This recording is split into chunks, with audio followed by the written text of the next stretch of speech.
bonsoir à tous et merci encore pour votre présence. C'est la troisième conférence donc, du cycle que nous vous proposons dans les cités éducatives.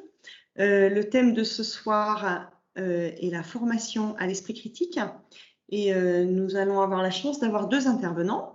Donc Sylvie Pierre en début et ensuite Bruno Vergne qui est là au titre du Clémy, donc, qui nous présentera le Clémy et des initiatives qui sont menées sur le territoire.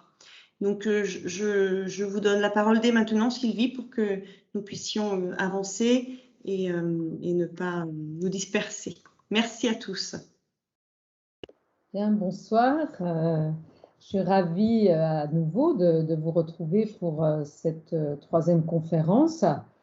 Et j'espère qu'elle répondra à vos attentes parce que le sujet est complexe et vaste, formé à l'esprit critique au XXIe siècle. Donc, je vais essayer principalement de donner une définition et d'apporter quelques éléments de la recherche. Alors, comme l'a dit Valérie Lescan, je vais intervenir un peu moins longtemps que les deux autres conférences. Enfin, je vais essayer de tenir le temps, donc environ 3/4 d'heure. Vous aurez le support dans sa totalité, donc un peu plus long parce qu'il y aura les références. Donc, j'enverrai le support ainsi que les documents cités, ce qui vous permettra d'approfondir la question si vous le souhaitez.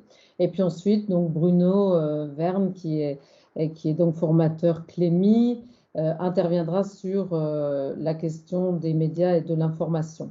Donc, pour ma part, je suis maître de conférence en sciences de l'information et de la communication. Donc, c'est un sujet sur lequel je travaille.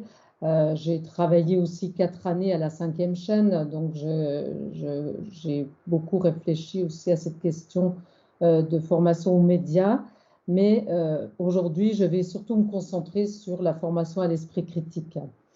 Donc, en introduction, peut-être avant de donner la définition, je peux dire que notre monde, mais ça vous le savez, notre monde, il est un monde d'information et de connaissances, avec Internet, bien sûr, qui multiplie les possibilités d'accès à l'information, mais aussi un monde de controverses, de discours plus ou moins construits, d'attaques, notamment vis-à-vis des valeurs et de la laïcité. Développer la capacité des jeunes donc, à se servir avec discernement des informations qu'ils peuvent recueillir est un enjeu considérable pour le monde éducatif. Ce thème n'est pas nouveau, il faut le souligner, même si je ne vais pas développer l'histoire, mais il est ancré depuis des siècles dans la pédagogie. Pour citer, je ne citerai que Condorcet dans son traité de l'éducation, il fait déjà référence à l'esprit critique, et puis Rousseau dans l'Émile aussi, vous aurez les références. Mais alors, comment s'y prendre ? Diffuser les bonnes pratiques, par exemple, de l'utilisation des médias, c'est fondamental, bien sûr, mais ça n'est pas suffisant, car les difficultés ne viennent pas que de notre crédulité face aux sources trompeuses, aux fake news, ou à tout ce qu'on peut recueillir et aux arguments persuasifs. Le développement d'esprit critique, il passe inévitablement par la prise de conscience des limites naturelles de notre raisonnement et par l'acquisition d'outils, ça c'est important, j'y reviendrai, pour rendre ce raisonnement aiguisé. L'éducation à l'esprit critique, ça n'est pas une écoute du doute. Ça, c'est important aussi parce qu'il ne s'agit pas d'apprendre aux élèves à douter, aux jeunes, à douter en permanence de tout et à être méfiants vis-à-vis de tout. L'éducation à l'esprit critique poursuit au contraire un objectif pluridisciplinaire d'outillage, du raisonnement de l'élève, du jeune, de toute personne même. Ça peut être d'adulte aussi. Rapprocher l'esprit critique et l'esprit scientifique, j'en parlerai un peu tout à l'heure, permet de prendre conscience de la manière avec laquelle la science parvient à construire des connaissances solides, fiables, en comparaison avec nos opinions courantes et intuitives. Et je dirais que cet esprit critique, on l'a historiquement, hein, surtout pendant des siècles, dans le domaine scientifique, de la raison scientifique, hein. Et aujourd'hui, on va le voir, ça revient, on va dire, vraiment comme quelque chose de très important au vu de cette société justement mondialisée où on peut avoir accès à beaucoup d'informations. Ce qui est fondamental pour bâtir une confiance raisonnée, hein, en la science, mais la science de façon générale, et pour outiller le citoyen de demain, donc les jeunes, hein, que vous formez, face aux choix qu'ils vont prendre, face aux citoyens qu'ils seront demain. La formation à l'esprit critique, ça c'est intéressant parce que c'est l'objet de beaucoup d'enseignements et de recherches actuellement. Il y a beaucoup de recherches sur des ANR, donc des recherches financées, nationales, internationales, sur cette question. Donc ça, vous aurez toutes les références, hein. On va dire qu'il y a beaucoup de disciplines aussi qui s'y intéressent, comme les disciplines scientifiques, hein, sciences, physique, etc., mais aussi la philosophie, la psychologie et les sciences de l'information et de la communication, pour n'en citer que quelques-unes, mais ce sont les principales. Aujourd'hui, je parlerai de celles-ci. Dans le monde scolaire, il faut attendre 1978 pour voir apparaître dans les programmes le terme d'esprit critique, vraiment qui est revenu, on va dire, dans les programmes. Et surtout, on va dire que ça s'inscrit dans le cadre du paradigme des compétences qui sont maintenant dans le socle commun des connaissances des compétences. Hein, vous le savez, les compétences, c'est vraiment au cœur de l'acte éducatif. Dans les programmes, la loi de 2013, le socle commun, et aussi par rapport au changement dans les curricula, dans les programmes, avec l'approche de la pédagogie constructiviste, c'est-à-dire où on apprend aux élèves à co-construire les connaissances et à partir de pédagogie active, etc. Donc on a dans les programmes, dans l'éducation, beaucoup de références à l'esprit critique, par exemple, travailler sur le développement de la capacité à savoir argumenter, à s'exprimer, à présenter une opinion, à débattre, et surtout cela dans l'enseignement, dans l'éducation morale et civique depuis 2015, hein, suite aux attentats, notamment parce qu'on pense que l'esprit critique, ça va permettre de contrer la montée des incivilités, des communautarismes, etc. Moi, je l'enseigne, hein, j'enseigne les questions vives, j'enseigne les éducations A et ces aspects-là. Et je vais dire que ça touche toutes les disciplines, hein. Ce n'est pas uniquement l'éducation morale et civique, mais c'est vraiment au quotidien dans la classe. Alors, mon plan de l'intervention, je vais déjà définir l'esprit critique et vous allez voir qu'il y a un certain nombre de définitions. C'est une notion complexe, donc je vais essayer de la rendre simple. Hein, ensuite, je verrai les ingrédients psychologiques de l'esprit critique. Ça me semble être important d'avoir des notions, des connaissances sur les traits de personnalité ou les compétences psychologiques qu'il est bon d'avoir pour adopter un esprit critique, avec l'idée que certains sont enseignables, d'autres pas. Hein, de quoi on doit être muni pour faire preuve d'esprit critique. Donc ça, les psychologues ont beaucoup travaillé sur les ingrédients psychologiques de l'esprit critique. Ensuite, je verrai les questions socialement vives, ce que cela signifie. Après, j'aborderai, alors vous voyez, c'est assez rapide, mais je voudrais quand même vous aborder ces aspects-là. Je voudrais vous parler de l'esprit critique dans l'enseignement des sciences, parce que là, il y a beaucoup de travaux sur ces questions. Les enjeux et les bases cognitives aussi pour mettre en place des pratiques pédagogiques pour développer l'esprit critique. Enfin, juste un mot sur les pratiques médiatiques, puisque M. Verne va intervenir, donc je ne vais pas développer. Et voilà. Donc, tout d'abord, je vais commencer par la définition. Alors, on va montrer un graphique. Peut-être Valérie, si on peut projeter le graphique, que je ne vais pas commenter dans la totalité, vous devez le connaître, mais on va dire que si vous regardez EduScol, hein, le site du ministère de l'Éducation nationale, le graphique résume tous les aspects de l'esprit critique. Le schéma, il faut le souligner, il n'a pas été créé selon une méthode rigoureuse et scientifique. Hein. Les concepteurs ont fait un sondage auprès de professeurs et puis ils ont fait une synthèse et ils ont représenté la synthèse dans ce graphique. Ça n'est pas scientifique. Toutefois, on retrouve tous ces éléments dans les publications scientifiques. Hein. Vous allez le voir. Donc finalement, ce n'était pas si mal. Dans ce graphique, on décompose l'esprit critique en deux parties. Au milieu du cercle, hein, vous avez la définition, donc je la lis. L'esprit critique, elle est à la fois un état d'esprit, un ensemble de pratiques, hein, donc état d'esprit, pratique, qui se nourrissent mutuellement. L'esprit critique n'est jamais acquis. Il est une exigence, toujours à actualiser. Il naît et se renforce par des pratiques dans un progrès continuel. Il s'inscrit dans le temps. On ne peut jamais prétendre le posséder parfaitement et en tout domaine, mais on doit toujours chercher à l'accroître. Donc ça, c'est une belle définition, je dirais. Hein. La partie orange, elle représente l'état d'esprit. Donc vous voyez là, écouter, s'intéresser à ce que pensent les autres, la curiosité intellectuelle, l'autonomie ou penser par soi-même, la lucidité sur ce que l'on sait et ce que l'on ne sait pas, la modestie ou l'humilité intellectuelle. Hein, donc pour les psychologues, on le verra, ce sont des traits de personnalité, hein, cette modestie ou humilité, des tendances ou dispositions que l'on peut avoir ou faire quelque chose, pour faire quelque chose, ou penser d'une certaine manière. Hein. Donc ça, c'est vraiment les traits de personnalité, hein, l'écoute, etc. En bleu, plutôt les pratiques, donc s'informer, évaluer, distinguer, confronter les interprétations, évaluer les interprétations. Donc ça relève des pratiques selon l'éducation nationale.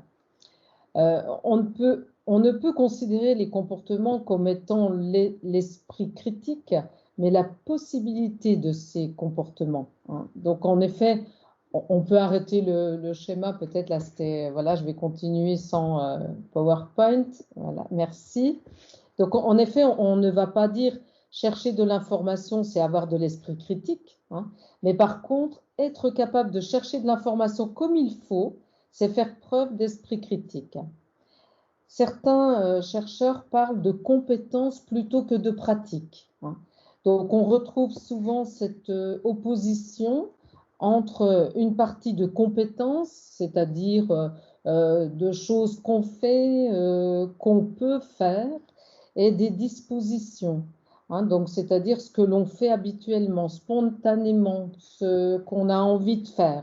Bref, notre personnalité. Hein, donc, ça, c'est important. Alors, il existe beaucoup de définitions scientifiques, on va dire. Hein. Celle-ci n'était pas une définition scientifique, mais une du ministère. Donc des définitions plus spécifiques ou plus génériques. Bon, je ne vais pas toutes vous les donner, bien sûr, mais j'en ai sélectionné quelques-unes pour vous montrer la richesse des définitions. Par exemple, pour Bertrand Russell, c'est un philosophe, Pays de Galles, il est né en 1872, il est décédé en 1970. Il dit que, selon lui, l'esprit critique implique une attitude. Donc, par exemple, l'envie de savoir, la foi en la vérité et la raison. Hein, je suis attachée à la vérité, à la raison. Mais aussi des connaissances concernant les faits. Hein. Exemple, je vais aller vite parce que je n'ai pas trop le temps de donner des exemples, mais par exemple, si on vous dit là avec l'épidémie, vous avez un témoignage d'amélioration quand on utilise un procédé thérapeutique, voilà, quelqu'un dit je vais mieux grâce à ce procédé, eh bien la connaissance concernant les phénomènes de régression sur la moyenne hein, montre qu'en fait, voilà, si on compare à des groupes témoins, etc., ça permet de relativiser et qu'un témoignage ne permet pas une vérité générale. Hein. Donc, l'élève, le jeune, aura besoin de connaissances. Hein. Ça, c'est important. On ne peut pas comme ça avoir d'esprit critique sans se référer à des connaissances. Exemple aussi pour un propos journalistique, hein, eh bien, on aura besoin de connaître les logiques, par exemple, qui sous-tendent les démarches journalistiques. On a besoin de connaître les règles journalistiques d'une écriture, etc. Ça, ce sont des connaissances qu'il faut avoir. Hein, donc, voilà, donc des connaissances. Et Bertrand Russell dit aussi des compétences pour penser juste. Donc, ici, il fait référence à des compétences de raisonnement. Hein, très important le raisonnement aussi. Une autre définition par une grande spécialiste au niveau international de l'esprit critique, mais ici plutôt en psychologie, c'est Diane Alpern. Elle définit l'esprit critique comme l'utilisation de capacités cognitives permettant d'augmenter la probabilité de succès. Et pour elle, cela implique la résolution de problèmes, par exemple, ou la génération d'inférences, des calculs de plausibilité et de prise de décision. Hein, donc, pardon. Donc, pour elle, avoir de l'esprit critique, c'est être rationnel au sens des conséquences de ce que l'on fait. Donc, vous voulez obtenir quelque chose, vous avez de l'esprit critique. Si vous faites des choses qui rendent probable le succès de ce que vous voulez obtenir. Voilà. Bon, je ne vais pas plus loin, mais on voit qu'il y a quand même des débats parmi les scientifiques sur les approches. Donc, il existe des différences entre auteurs.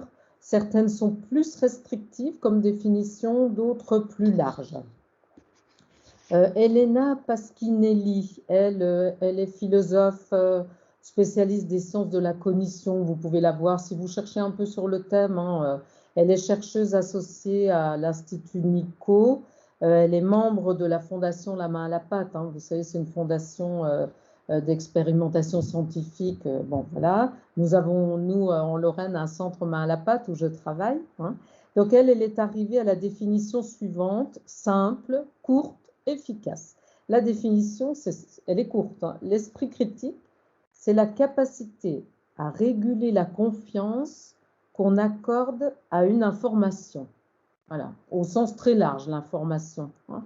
Donc, c'est capacité à réguler la confiance qu'on accorde à une information.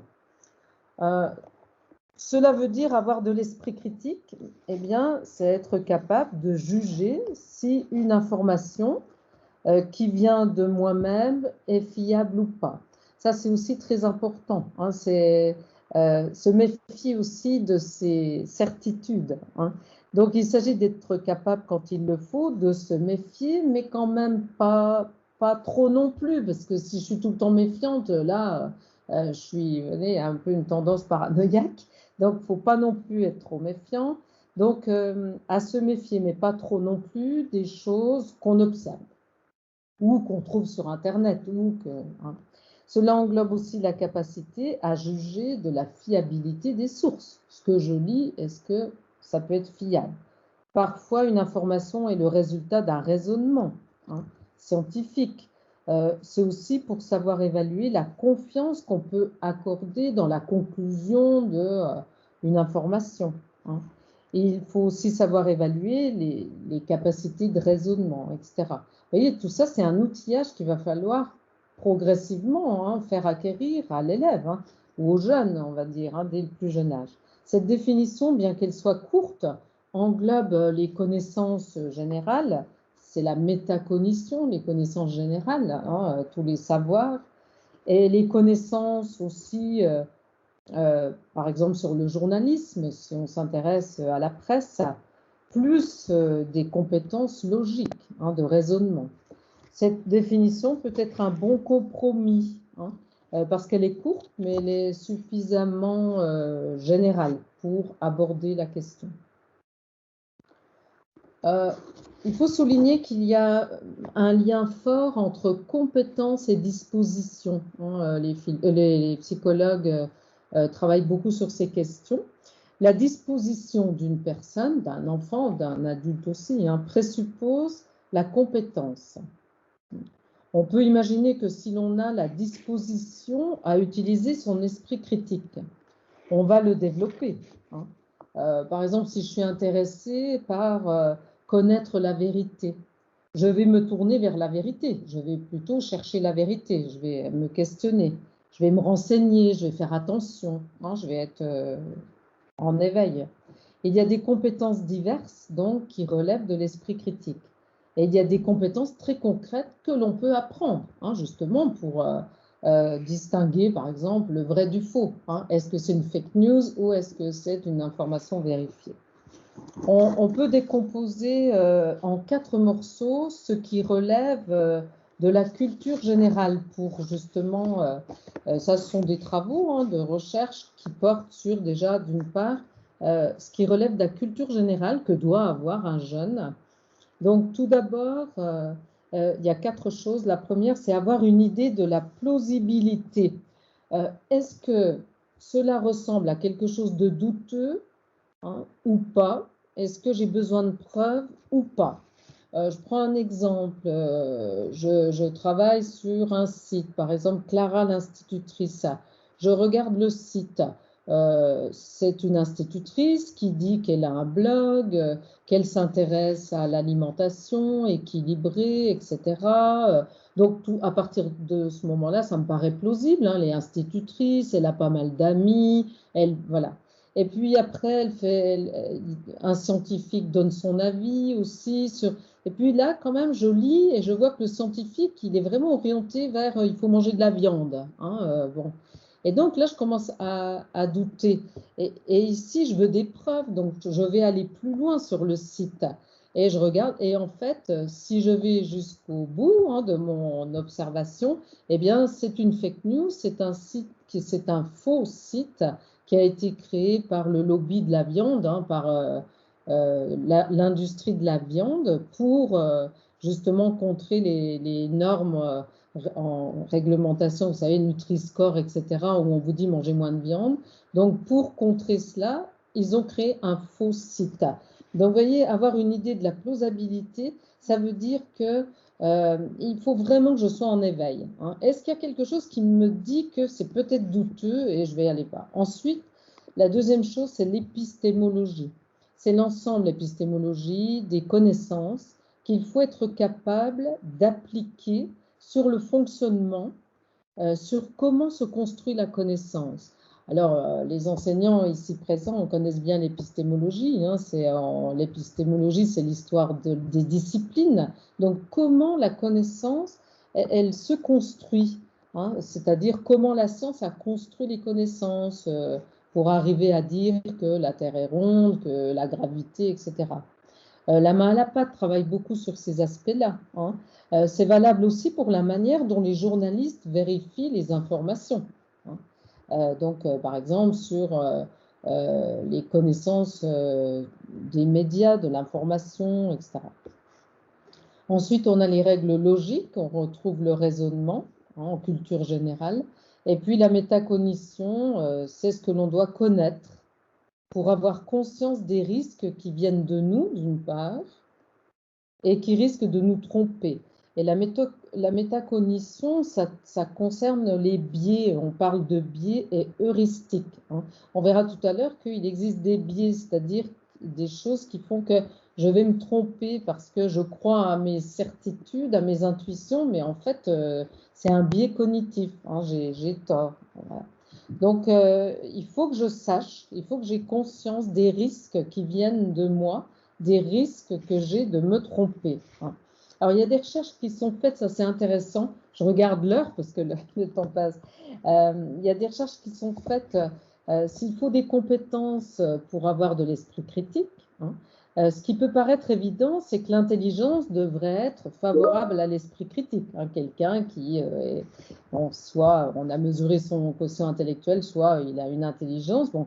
Mais les recherches montrent que dans certains cas, effectivement, être intelligent, c'est favorable à l'esprit critique, hein, parce que je vais me questionner, etc. J'ai des connaissances. Mais dans d'autres cas, cela n'a pas d'effet du tout. Et même dans certains cas, bon, c'est rare, mais ça a un effet négatif. Car je suis capable d'utiliser, enfin, ces personnes sont capables d'utiliser leur intelligence pour défendre une position irrationnelle. Hein. Et là, vous pouvez avoir des personnes qui défendent une position irrationnelle, mais qui sont très intelligentes. Là, vous avez je sais pas, dans les théories du complot, etc. hein. Donc des personnes qui, voilà, et là, elles vont vous défendre mordicus que la vaccination, ça ne sert à rien, que si, que ça, avec tous les arguments possibles. Donc voilà pour la définition. Vous voyez, je suis allée vite, mais ça donne quand même des repères et vous pourrez relire le document que je vous enverrai. Alors, le deuxième point, c'est l'esprit critique, mais du point de vue des chercheurs en psychologie. Ça me semble être intéressant de partager avec vous les travaux hein, pour pointer quelques éléments. Donc, les psychologues ont montré qu'il y a un ensemble de traits de personnalité associés à l'esprit critique. J'évoquerai 3 traits. Le premier, c'est le style cognitif analytique. Ici, ce sont des personnes qui ont une méfiance à l'égard de leurs intuitions. Donc, on oppose le style cognitif analytique, c'est-à-dire raisonner de manière consciente, et le style intuitif. Si j'ai un style intuitif, je fais confiance à mes intuitions. Le style ne présuppose pas que l'on est intelligent ou pas, hein, mais simplement que l'on se fie moins à ses intuitions. Hein. Donc, les personnes qui se fient moins à leurs intuitions ont plus d'esprit critique. D'accord ? Voilà. Donc, ça, c'est le style cognitif analytique. Ensuite, il y a l'ouverture. C'est le trait de personnalité qui ressort le plus souvent en psychologie. Hein. Donc, par exemple, c'est votre curiosité, l'envie de connaître des nouvelles choses, hein, la créativité. Ça, c'est un trait que l'on retrouve plus chez les gens qui ont de l'esprit critique. Et donc ça, vous pouvez repérer aussi chez des élèves, hein, l'ouverture. Ensuite, la confiance ou l'intérêt pour la vérité. Cela, il faut le souligner, hein, beaucoup de chercheurs le soulignent, que cela n'est pas partagé par tout le monde. Tout le monde ne s'intéresse pas à dire le vrai. Tout le monde ne trouve pas que ce qui importe quand on discute, c'est de dire quelque chose de vrai. Pour beaucoup de gens, ce qui compte, c'est déjà ce qui fait plaisir, c'est ce qui fait du bien, c'est ce qui a des effets positifs, même si c'est faux. Hein. Et d'ailleurs, chez les adolescents, on voit que ce qui peut être intéressant, c'est d'avoir des copains, des followers, c'est d'intégrer un groupe, de partager une idée avec un groupe, même si l'idée est fausse. Hein. Donc, d'où, par exemple, la théorie du complot, etc. Parce que tout le monde ne s'intéresse pas à dire le vrai. Hein. Bon, on est loin de Condorcet qui disait l'objectif de l'école, c'est de chercher la vérité. Mais c'est quand même la réalité. Hein. Alors, je vais vous donner aussi des exemples plus précis que l'on appelle parfois des vertus intellectuelles et qui peuvent donc expliquer hein, l'esprit critique. Alors, bien d'autres vertus peuvent être citées, hein, j'en ai choisi quelques-unes, mais celle que je vais vous donner me semble particulièrement intéressante pour comprendre l'esprit critique. La première vertu intellectuelle, c'est la vigilance épistémique. Ce n'est pas le contraire de la confiance, mais c'est le contraire de la confiance aveugle. Voilà, donc là, il y a des travaux, vous aurez les références. Hein. Voilà, donc, c'est-à-dire, la vigilance épistémique, c'est par exemple la méfiance vis-à-vis des informations, et en particulier sur Internet. Hein. On cherche s'il y a des failles dans le raisonnement. Et ça, il faut apprendre hein, aux jeunes à le faire. On cherche s'il y a des failles dans le raisonnement. Si quelqu'un a des conflits d'intérêts, lorsque quelqu'un annonce quelque chose qui nous paraît étrange. Par exemple, ce chercheur qui dit manger de la viande, caution scientifique, hein, on peut se dire, chercheur, moi je suis allé chercher s'il avait des conflits d'intérêts. Ben oui, il est payé par l'industrie de la viande, il est obligé de déclarer ses conflits d'intérêts. Hein. Donc, je vais chercher, hein, parce que ça me paraît étrange qu'un chercheur dise qu'il faut manger de la viande. Voilà, je suis éveillée. Hein. Donc ça, c'est la vigilance épistémique. Ensuite, Il y a l'humilité intellectuelle. Ça, c'est connaître les limites de ses connaissances. Envisager qu'on puisse avoir tort, parce qu'on ne sait jamais tout, ça serait trop donc, il faut faire preuve d'humilité toujours et toujours. Donc, humilité, les limites de ses connaissances, on peut avoir tort. Alors, ça pose des questions pour les enseignants, parce que ça, vous voyez, ça peut, on en reparlera peut-être. C'est ce qui est dans le schéma qu'on a vu tout à l'heure, la modestie. Ensuite, il y a le rationalisme comme vertu intellectuelle. C'est la confiance dans la raison pour aboutir à la vérité. C'est ce que disaient les Lumières au XVIIIe siècle. Confidence in reason, là, ce sont des chercheurs anglo-saxons. Il y a beaucoup de chercheurs anglo-saxons qui ont travaillé sur cette question. Donc, la raison permet d'aboutir à la vérité pour un certain type d'énoncé. On le sait bien en science que la raison, le rationalisme permet donc d'aboutir à la vérité. Confiance dans la raison. Ensuite, pour finir, il y a l'intégrité intellectuelle. Donc ici, il s'agit d'appliquer à soi-même les mêmes standards de rigueur et le même niveau d'exigence qu'on applique aux autres.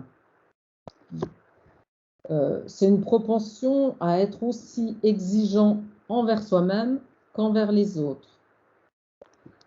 Et on manque souvent d'intégrité lorsqu'il est question, par exemple, de mémoire ou d'intuition. Il y a des chercheurs qui ont montré que la plupart des gens ont beaucoup de doutes sur ce dont les autres se souviennent. Là, on peut se dire, telle personne se souvient de ça, mais ça m'étonnerait que ce soit vrai. Mais en fait, on peu de doutes sur leurs propres souvenirs. Moi, je pense que mes souvenirs, ils sont justes. Donc, on devrait pouvoir se dire que l'on a probablement des souvenirs qui sont faux. Et donc, il faut être vérifié et se méfier de ces certitudes.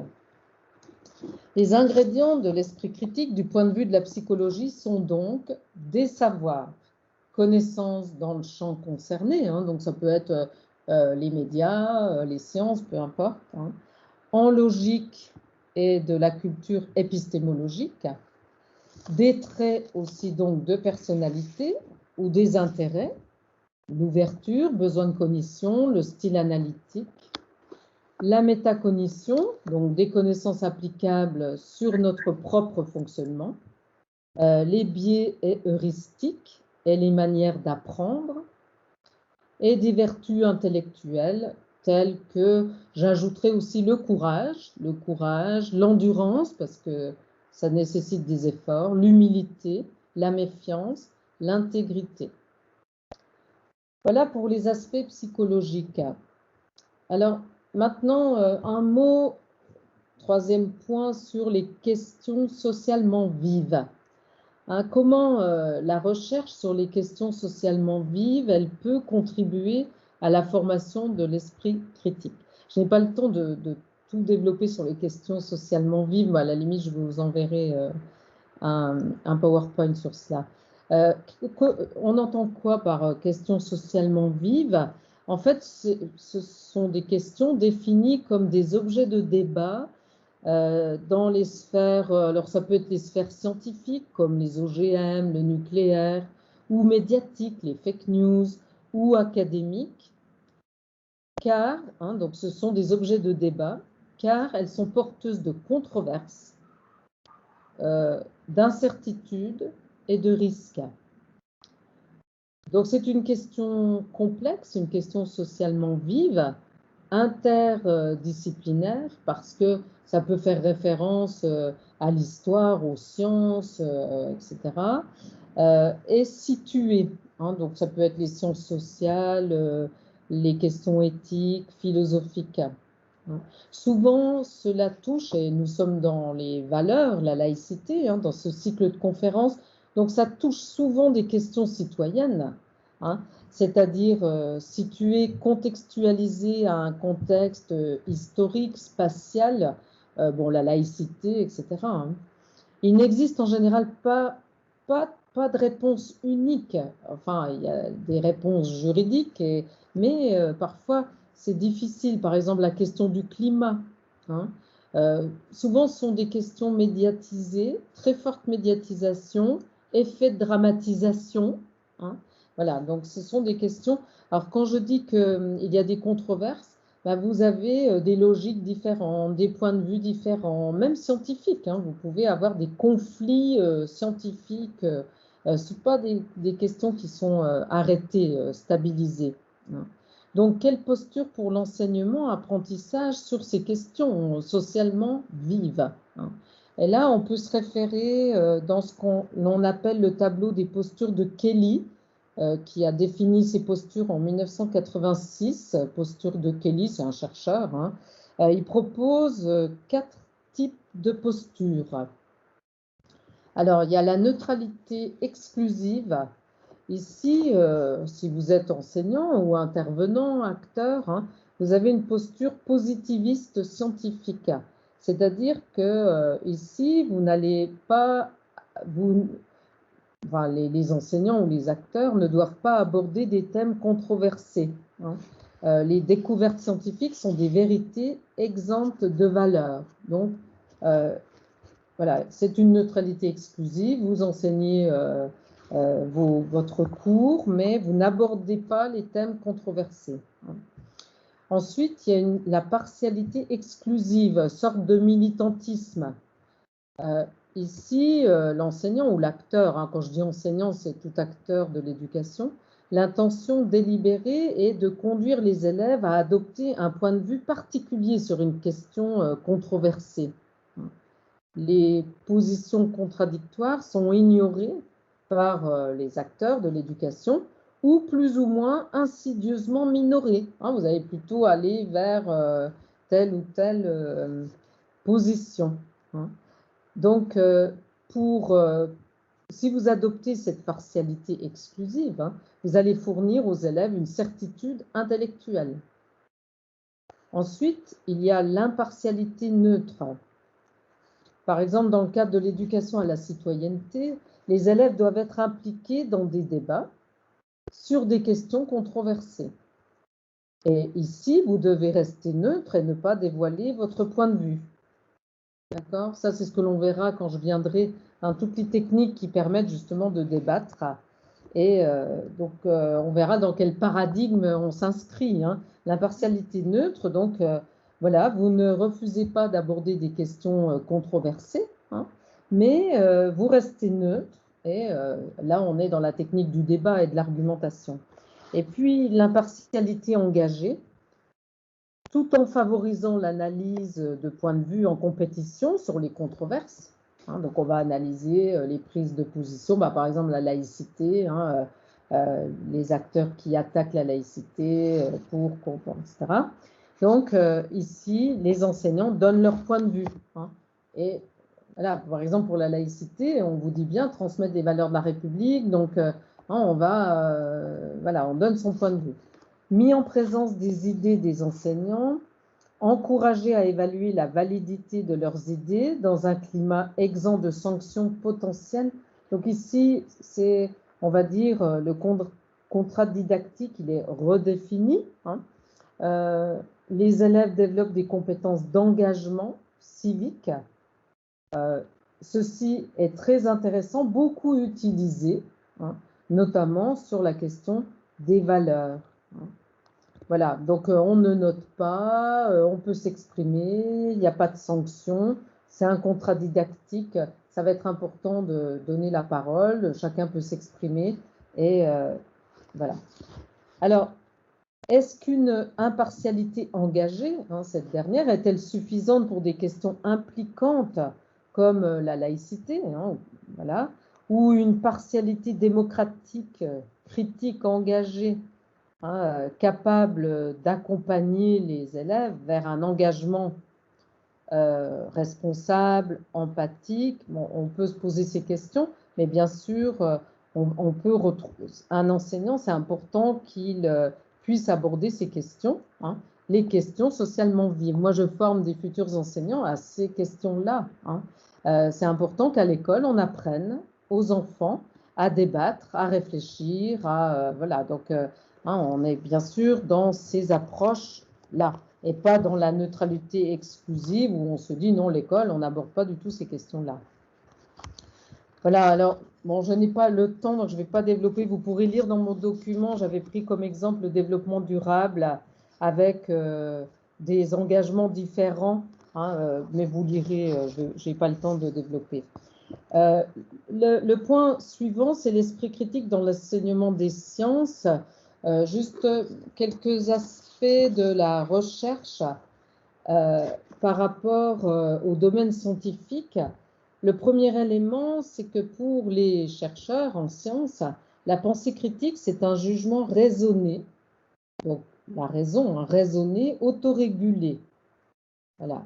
Et on met en avant qu'elle possède une dimension métacognitive. Donc là, les connaissances sont très importantes, qui conduit, alors je vous lis la définition des scientifiques, sciences dures, on va dire, qui conduit à faire des interprétations, des analyses, des évaluations, ainsi que des explications de considérations conceptuelles, méthodologiques, parce que la science, on utilise des méthodes critériologiques, des critères ou contextuels sur lesquels ce jugement est basé.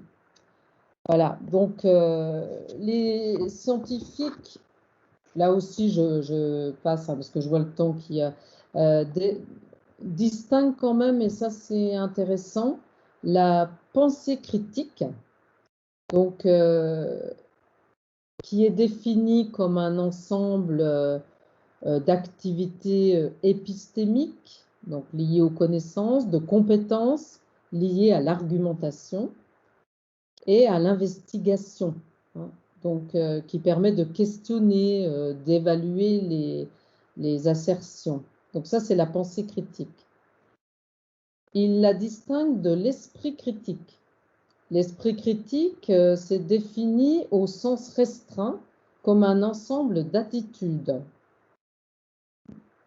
Voilà. Et on peut faire l'hypothèse que ces attitudes favorisent l'exercice de la pensée critique. Si vous avez un esprit critique, ça va favoriser l'exercice d'une pensée critique. C'est-à-dire qu'un élève, il va plus facilement s'engager dans une activité épistémique type critique, il va se questionner, interroger, confronter, etc., si cela correspond à une tendance de l'individu et si on l'a formé aussi à cela. Voilà. On peut ajouter une troisième dimension que les scientifiques ajoutent, c'est la vision critique. Alors, la vision critique, elle est définie comme un ensemble de représentations sur les sciences, sur les connaissances. On va dire, on parle aussi de croyances épistémiques, donc plutôt des représentations, la vision critique, et sur les questions socio-scientifiques. Voilà, et ça va être important, la question des croyances, bien sûr. Il y a beaucoup de travaux sur cela. Donc, bon, je passe, parce que je veux donner la parole à Monsieur Verne, donc je ne vais pas lui prendre tout son temps. Alors, une chose sur les croyances, c'est qu'une des approches scientifiques, il y en a d'autres, mais vous les lirez, je ne vais pas tout dire, une approche consiste à distinguer dans ces croyances différentes dimensions, ce qui permet d'en préciser l'analyse.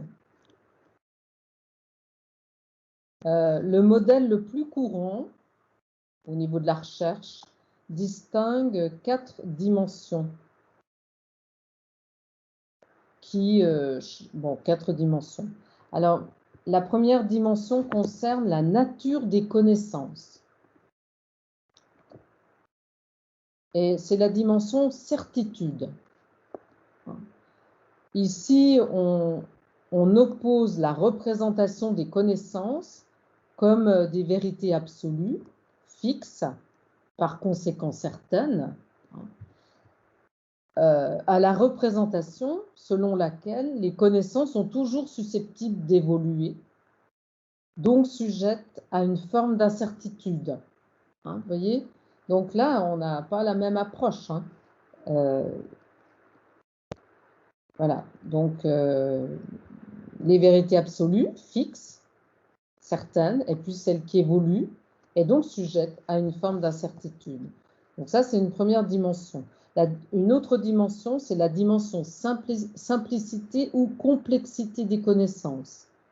Je renvoie à Edgar Morin sur la complexité. Alors, ici,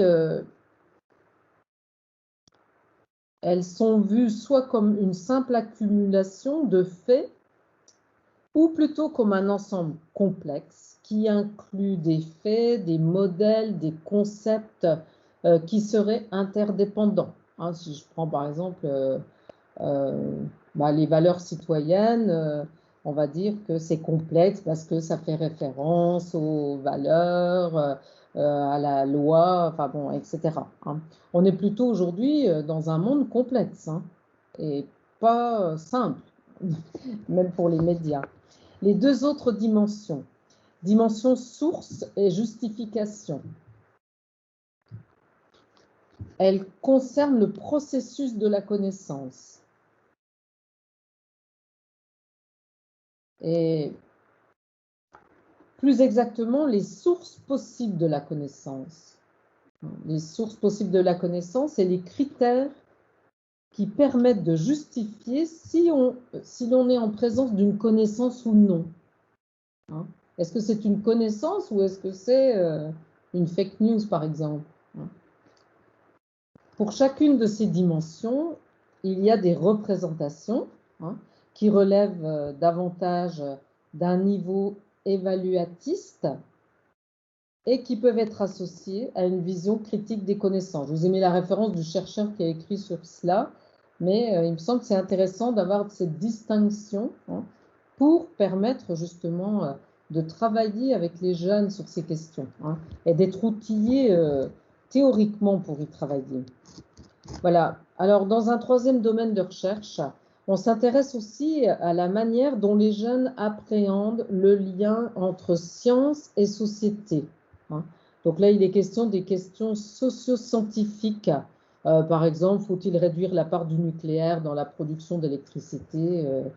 Faut-il interdire l'usage des OGM, etc. Et voilà. Alors l'enjeu, je vais bientôt m'arrêter. L'enjeu sur le plan éducatif, c'est que les jeunes, bien sûr, soient sensibilisés à tous ces points, hein, qu'ils en prennent conscience. Autrement dit, il s'agit de développer leur esprit critique hein, sur les questions vives, sur les sciences, sur les liens avec la société, et aussi les former à être capables de débattre, d'argumenter. Hein. Et pour finir, je voudrais souligner hein, que le domaine de recherche sur l'argumentation, il est très important. Hein, et c'est peut-être celui qui est le plus en lien avec l'esprit critique, hein, l'argumentation.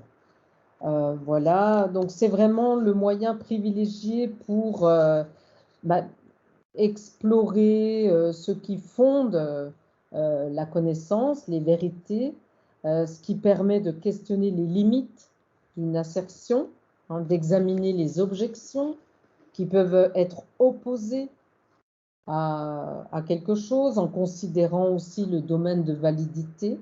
Hein. Donc tout le domaine de l'argumentation, soit scientifique, soit en littérature, etc., hein, ça va être essentiel. Hein.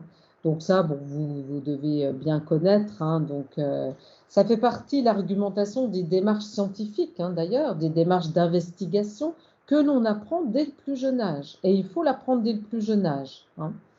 Donc voilà, il y a des travaux qui montrent que l'enfant, très jeune, hein, dès son entrée à l'école maternelle, même avant, a déjà une mallette à outils pour penser. Hein. Donc, il va falloir commencer très tôt. La prochaine fois, j'aborderai les ateliers philosophiques pour vous montrer des démarches d'intervention auprès du jeune public. Mais donc, il faut, dès le plus jeune âge, offrir les possibilités des opportunités d'argumentation à l'école. Hein. Donc, ça peut être avec des albums, avec des outils de médiation culturelle, avec des vidéos, etc. Hein. Voilà. Et encore une chose, je voudrais souligner les bienfaits de l'incertitude. Je pense à un collègue avec lequel je travaille qui s'appelle Daniel Favre, qui a écrit Éduquer au doute et à l'incertitude. Et donc, souvent, on entretient un rapport négatif avec les incertitudes. Hein. C'est perçu comme de l'incompétence, et même chez les enseignants. Hein. Si je ne sais pas, j'ose pas le dire. Et puis aussi, les élèves peuvent percevoir l'incertitude d'un professeur comme de l'incompétence. Or, il faut percevoir les incertitudes comme le moteur de l'esprit critique. Voilà, c'est mieux cerner les apports et les limites. Il faut toujours bien appréhender cela. Ça suscite le questionnement, les incertitudes. Si je ne sais pas, je vais aller voir. Je me questionne. Ça peut guider de nouvelles investigations. Donc, il faut être dans cette posture de voilà, douter, mais comme je l'ai dit au départ, hein, sans être dans le négatif. Donc l'esprit critique n'est pas comparable à un ensemble de connaissances à transmettre, hein, et donc c'est plutôt des compétences et des attitudes. Voilà, donc pour finir, pour conclure, parce que je vais donner la parole, alors je dirai rien sur les médias parce que Monsieur Verne va nous en parler. Hein. Donc pour conclure, je dirais que la recherche, elle montre les effets de la formation à l'esprit critique dès le plus jeune âge. Hein, si elle est largement développée, d'où l'importance de l'aborder très tôt. Hein. Ensuite, c'est une posture, un esprit que l'on doit insuffler, alors à l'école, mais aussi hors école. Hein. Ce sont des effets ambitieux, bien sûr, hein, de l'école et de tout lieu d'éducation, comme une cité éducative, de toute instance d'éducation, parce que c'est une institution émancipatrice, l'école, hein, mais aussi tout lieu d'éducation. C'est ambitieux sur les objectifs, mais on doit être humble sur les effets, hein, parce que l'humilité est importante. Donc, nous visons bien sûr une citoyenneté éclairée, hein, pour lutter contre le dogmatisme, en particulier, puisque nous parlons des valeurs, pour que, bien sûr, les jeunes puissent s'appuyer plutôt sur la raison que sur le dogme. La formation génère de la fiabilité, hein, mais aussi de la vulnérabilité. C'est Matthew Lipman, qui est un philosophe, hein, qui dit que dans le rapport au savoir, il est normal de douter, de ne pas savoir, de se remettre en question. On a le droit de changer d'avis, mais ni relativisme, ni dogmatisme. Ceci est une ambition qui nécessite de l'humilité, hein, l'acceptation de sa vulnérabilité aussi, parce qu'on peut se tromper, hein, ça arrive même à tout. Et sur le terrain, il s'agit d'être porteur de cette belle ambition. Voilà. Donc, je laisse la parole. Je suis désolée, hein, j'ai dû être un peu trop longue, mais à Monsieur Verne qui va donc apporter un éclairage sur l'éducation aux médias et à l'information, qui est un élément bien sûr très important de l'esprit critique. Merci beaucoup. Je vais essayer de poursuivre un petit peu, effectivement. Alors, je ne vais pas vous faire vraiment une partie qui ressemblera à une conférence, mais plutôt un retour d'expérience sur ce que j'ai pu réaliser ou voir dans le cadre de l'émission. Alors, je me présente brièvement. Je m'appelle Bruno Vergne. Je suis professeur de français au collège Pierre-Emmanuel à Pau. Et parallèlement, je suis formateur pour le CLEMI. Je vais vous dire ce que c'est que le CLEMI. Voilà, de l'Académie de Bordeaux. Je vais essayer de partager mon écran et si je n'y arrive pas, ça ne sera pas très très grave parce que ce que j'ai à vous faire voir n'est pas primordial. Est-ce que vous allez me dire si vous voyez mon partage d'écran avec le CLEMI? Oui, c'est parfait, Bruno. Ok, d'accord, merci beaucoup. Alors, je vais vous parler rapidement du CLEMI, cet organisme qui date de 1983, qui est, pour ainsi dire, un satellite de l'éducation nationale. Ça appartient à l'éducation nationale, hein. On connaît le CLEMI pour l'organisation de la semaine de la presse et des médias à l'école, mais il y a beaucoup d'autres choses qu'on connaît peut-être moins. Il y a un directeur national qui est un ancien patron de presse qui s'appelle Serge Barbet. Il y a des représentants dans chaque académie qui sont dans les rectorats la plupart du temps. Pour l'Académie de Bordeaux, il s'agit d'Isabelle Martin, qui est donc à temps complet, qui organise donc toute la formation sur l'éducation aux médias. Je vous donne d'ailleurs une nouvelle qui concerne les cités éducatives. C'est une nouvelle qui est très récente puisqu'elle date d'hier. Il y a une personne qui vient d'être nommée. Il s'agit de Thomas Rouchier, qui est quelqu'un qui est passé dans de nombreux services de l'éducation nationale et qui vient de faire partie donc du CLEMI. Et à compter d'hier, donc, sa qualité, ça va être donc chef de projet cité éducative. Donc voilà, le lien avec les CLEMI et les cités éducatives est tout à fait primordial et renforcé depuis hier en la personne de Thomas Rouchier, R-O-U-C-H-I-E.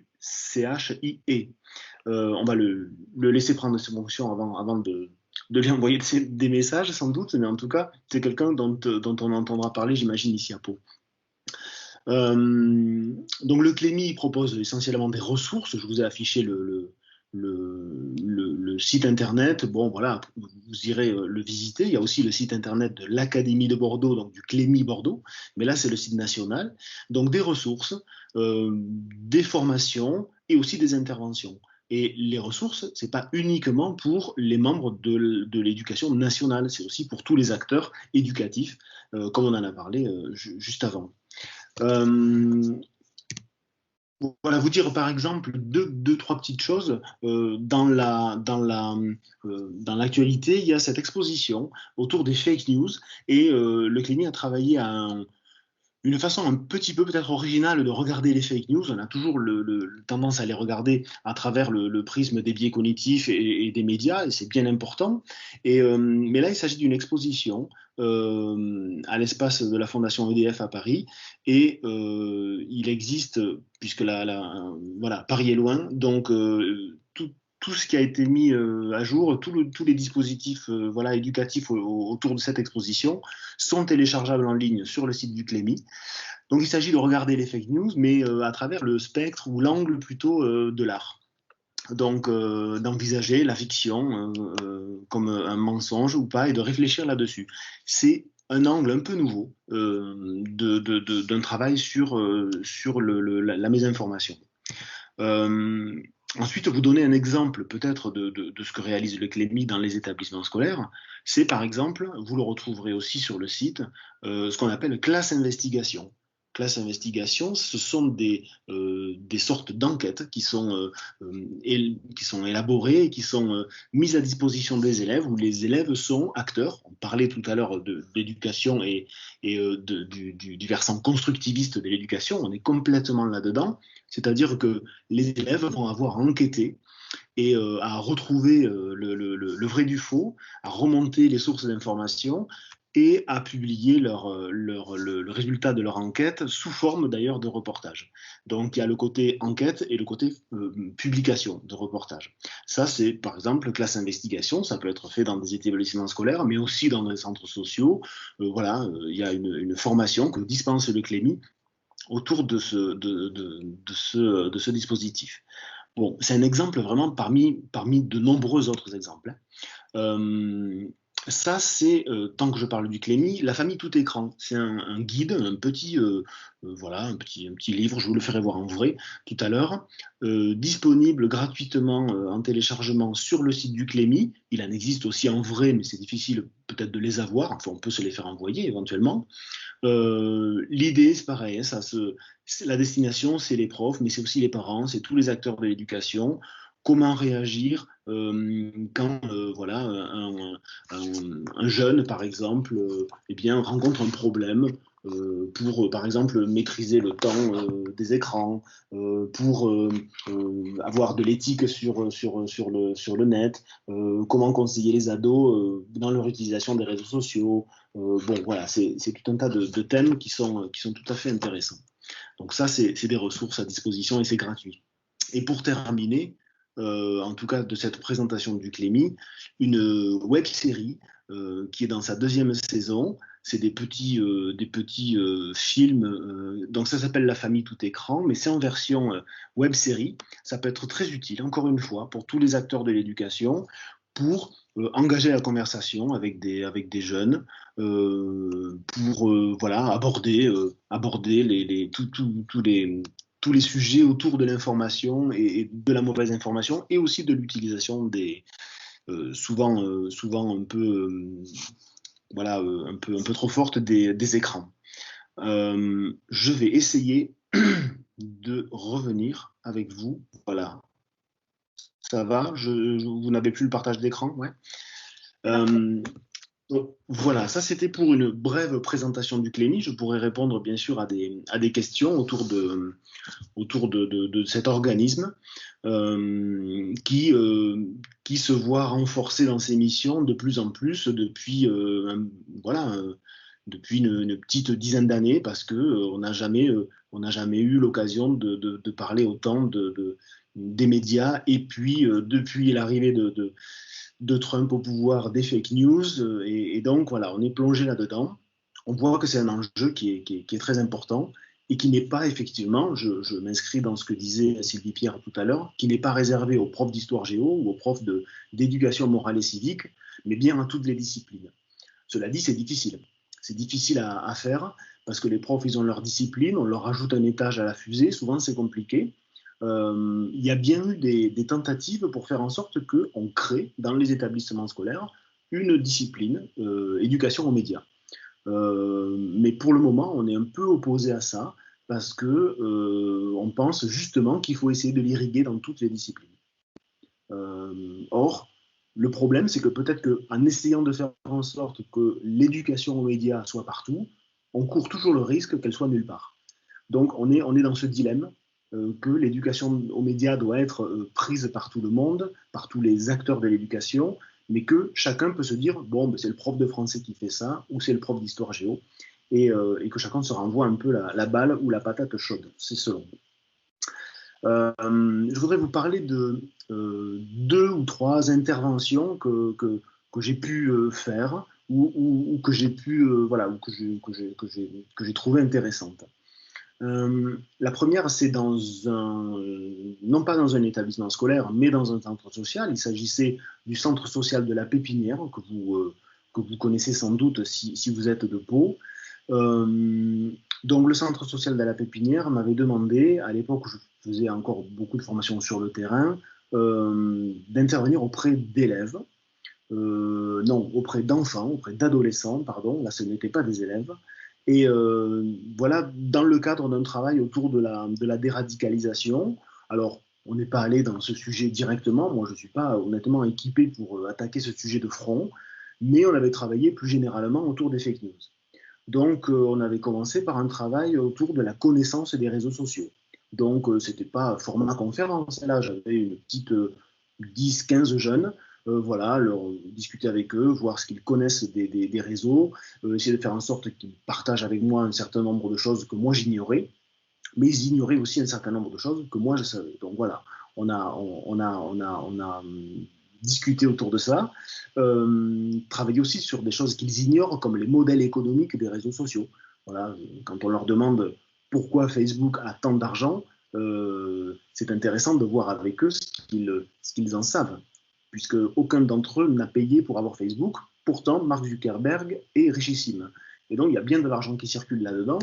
C'est hyper intéressant d'aller avec eux, interroger les modèles économiques, leur faire comprendre que c'est basé sur la publicité, et que quand c'est gratuit, comme on le dit, c'est que c'est eux le produit, ou nous le produit, puisqu'on est aussi des consommateurs de réseaux sociaux parfois. Donc, interroger les modèles économiques, aussi faire la différence. On parle beaucoup des fake news et on a parfois l'impression que tout est fake news, que tout ce qui est faux, c'est fake news. Or, il me semble important de faire la différence entre ce qui relève de la fake news, effectivement, ou de l'infox, comme on dit en français, ce qui relève du canular, ce qui relève de l'erreur, et d'essayer de voir un petit peu que tout ce qui est faux n'est pas une fake news, et avoir voilà, aussi, là aussi de l'esprit critique, et ne pas se dire, tiens, c'est faux, donc c'est fake. Parce que des canulars, il y en a beaucoup, et on a vite fait de passer du canular à la fake news. Or, voilà, les 1er avril, en général, on a un paquet de canulars qui ne sont pas pour autant des fake news. C'est d'ailleurs intéressant de travailler avec ça, sur ce sujet avec les élèves. Et ensuite, nous avions, avec ces élèves-là, à la pépinière de Pau, pris le risque, j'allais dire, mais moi, je n'y trouvais pas un risque, mais en fait, je me suis dit qu'on allait leur faire créer des vidéos complotistes. Alors, vous allez me dire, qu'est-ce qui se passe? On a payé quelqu'un pour qu'il aille faire des vidéos complotistes avec des jeunes de 15 ans. Alors, c'est pas tout à fait ça. L'idée, c'était de mettre la main à la pâte, on le disait tout à l'heure. Et donc, moi, je pense que faire créer des vidéos complotistes à des élèves, c'est très intéressant. Mais attention, il faut absolument passer par le biais de la parodie. On va bien sûr pas leur demander de faire de vraies vidéos complotistes sur Charlie Hebdo ou que sais-je. L'idée, c'est vraiment de prendre le chemin de la parodie, donc de faire une vidéo complotiste pour rire, sur un sujet qui n'a aucune incidence. Alors, on ne va bien sûr pas prendre des sujets chauds, de religion ou d'attentats ou de choses comme ça. On va prendre des choses qui ont l'air de rien, mais les mécanismes seront les mêmes. Et donc, faire en sorte de créer ça avec les élèves, on rigole, on fait un objet assez drôle, mais on fait une vidéo dans laquelle la voix de la personne est un peu inquiétante, dans laquelle on va rassembler tout un tas d'informations qui n'ont rien à voir, mais qui pourraient avoir du sens selon la manière dont on va les présenter. Et donc, les élèves voient les coutures. Et les gamins voient et se disent, me semble-t-il, ah ok, c'est fabriqué comme ça, je l'ai fait, j'en ai fabriqué une.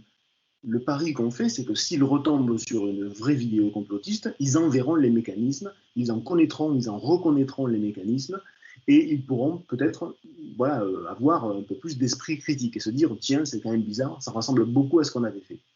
Et donc peut-être mettre à distance.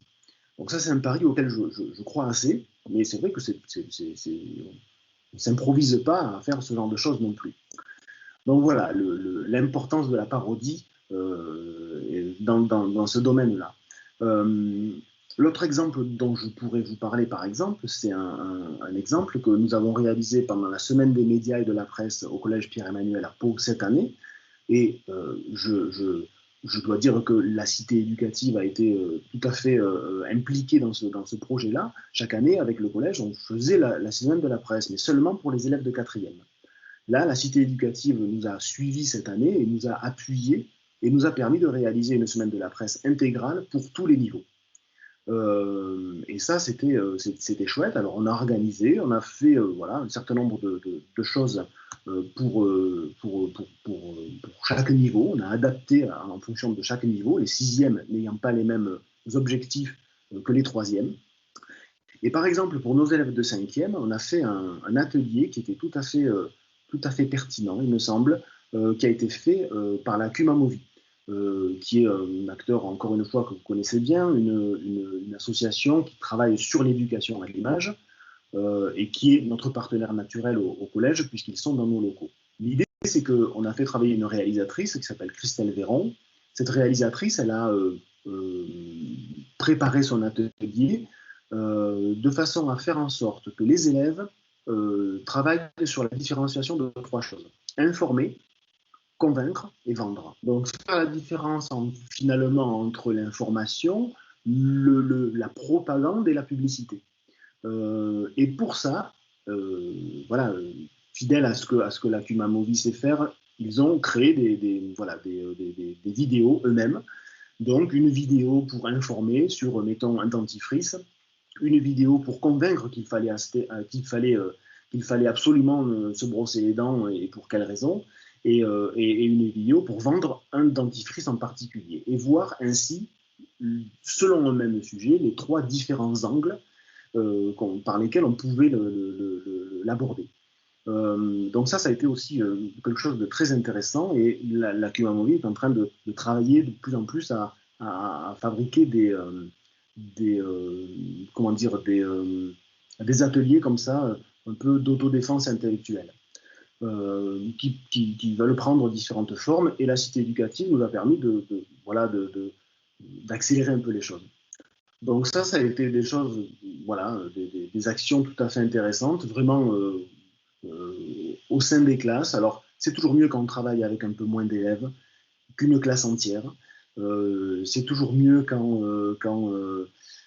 la personne qui fait ça sait de quoi il parle. Et là, on a une réalisatrice, donc une spécialiste de l'éducation à l'image, en tout cas de l'image, et donc qui porte un regard voilà, très précis sur ça, qu'on n'avait pas besoin de former.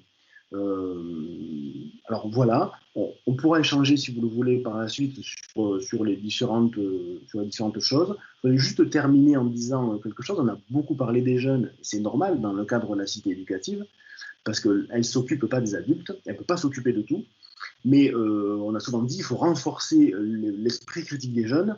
Moi, s'il y a bien quelque chose que j'ai remarqué pendant la pandémie, c'est qu'il n'y avait pas que les jeunes qui avaient besoin de renforcer leur esprit critique. Et j'ai eu dans mon entourage voilà, direct des preuves que les jeunes avaient parfois plus d'esprit critique que leurs parents ou que leurs grands-parents.